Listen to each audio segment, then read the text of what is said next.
Okay, we're still on the Holy Land tour, and here we're at the top of Mount Carmel.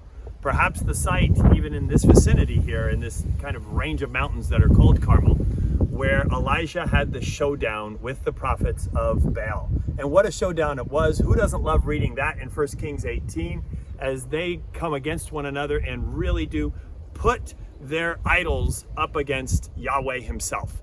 And Elijah, confident in his God, is not afraid to take a stand, to say the hard things, even to do a little bit of trash talking, which I know is somewhat enjoyable for some of the guys reading that passage.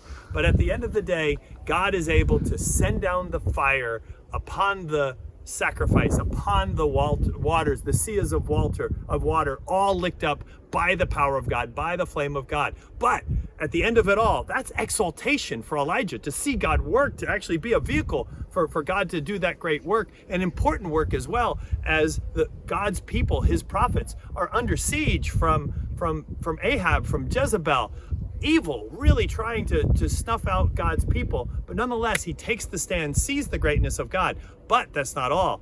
There's also the morning after lesson, because a mountaintop experience sometimes means that you have to come down. But it's not meant to be a mountaintop experience that leaves you with dissonance or despondence, as it did with Elijah. And God shows us there in 1 Kings 19, as he prods Elijah again and again, Elijah, as he prods him, to make sure that he doesn't end up simply dwelling on what's wrong, but to recognize all that is right, and to get up and to do and to move forward. And we, spirit-filled people, are not meant to be on some sort of a roller coaster either, but that we are, with ever-increasing glory, being transformed into the very image of Christ.